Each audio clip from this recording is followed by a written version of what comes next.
Hi, cutie. How are you? Good. Hi, handsome.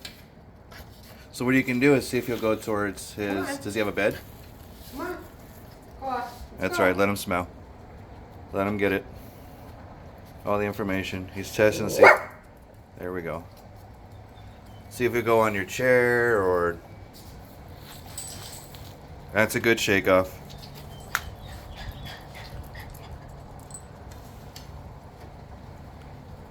It's like, wait, he didn't follow. Tell him thank you. Say, let's go to your chair.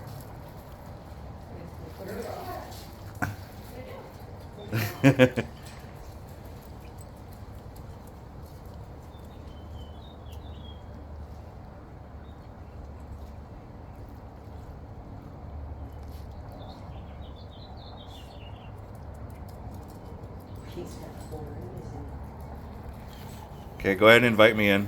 Come on in. Hi.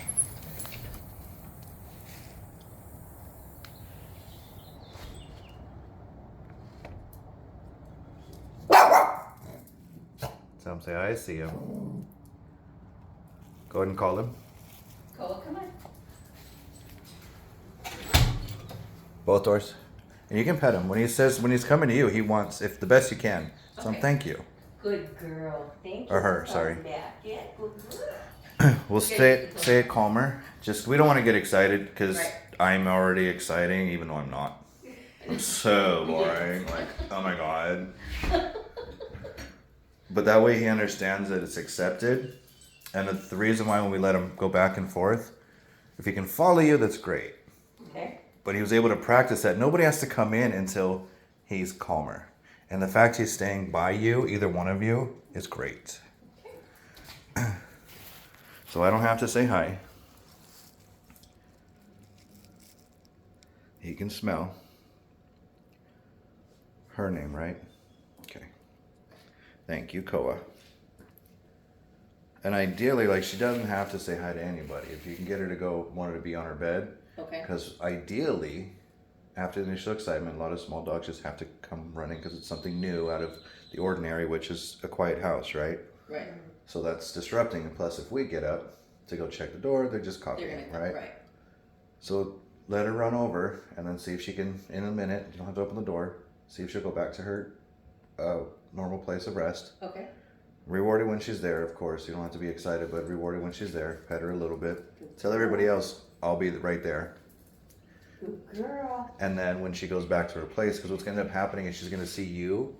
She's going to be on, let's say, the chair.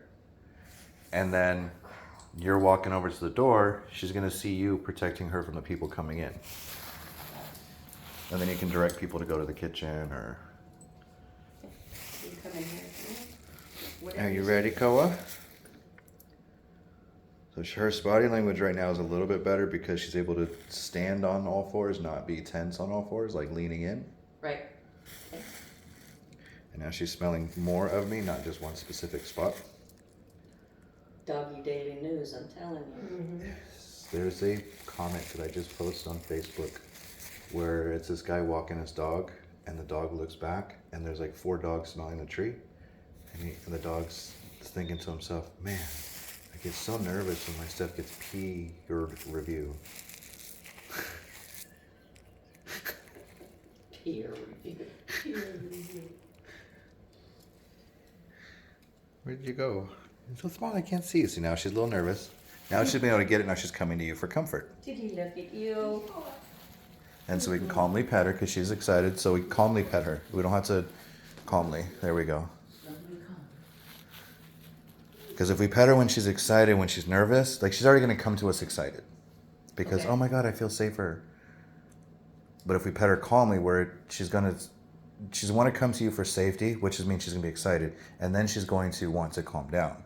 So that's perfect, petting her just like that. And see how she's not trying to be more excited. Gotcha. Now with a bigger dog, I'd recommend we go outside and go potty. A lot of female dogs don't really have to go potty right away. And smaller dogs don't because they're supposed to be a little bit more on their sympathetic nervous system because they're small and everything could be a danger. But the stretching up, Thank you. She might want up. If you allow her up, she can come up. Let's check you out. And she's like, what are you doing? Get all the information you can, honey. Thank you. Good girl. So now I'm going to kneel down for a minute. Thank you. I know. Are you sure? Are you sure? And it's not recommended you put your hand out, but I do because I have to be slightly defensive. Thank you. And see how quickly that was and then left? Yeah, it was, yeah. And she's going back to her safety. She's upset about it. So ideally, because that's her safety, she's being emotionally vulnerable right now. Got it. So she's going to be more defensive. So that's where she wants to be safe. What you can do, if you're capable, is go hang out with her by there, which would mean sitting down or laying down, but putting yourself between her and me. Okay. Or you can come, you can invite her up to the chair. Ideally you, Connie, because that way she can protect us, you, and... Because, yeah, she's really her person. And see, she already knows she's coming up to... See how she does it and leaves? Good So, girl. thank you. And then if you can, Thank you. Good have her on the other side of you, because again,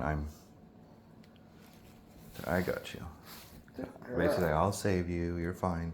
Good girl. And then what you can do is say, Scott, can I go get some water? Yes. May I please have a glass of water? Yes. Okay. Here, a bottle of water. We have some fresh bottle.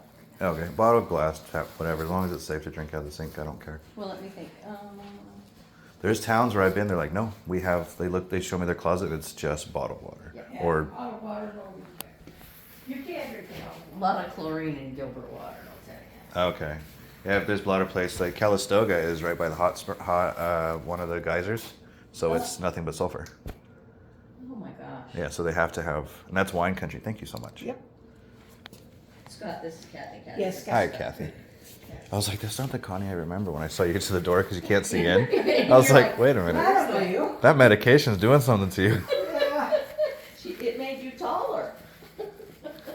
And then, Kathy, you can just tell me, go ahead and have a seat over there. Go ahead and have a seat.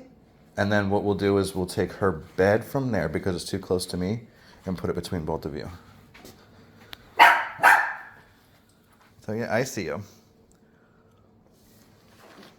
Put it here. And then yeah, you just put it closer to both of you. Right. Thank you. Do you want to say hi? She's like, that's weird. Good girl, thank you. But this way, like if she goes to her bed, she's kind of looking for a reason to be rude. Just because, I mean, she has a choice of coming to either one of you. But if she goes to her bed, that means that's her complete, safe, isolated area. So she's safer with you, of course. But with me, well, there's no attachment. So it gives her an excuse to be defensive. Also, when she's on your lap, she's trying to ask for protection so she can be the same thing in her bed, but comfort. Right. So she'll also, being she's going to be emotionally vulnerable there, another reason to be defensive. Because again, I'm an outsider. Oxytocin makes you defensive to outsiders. Okay.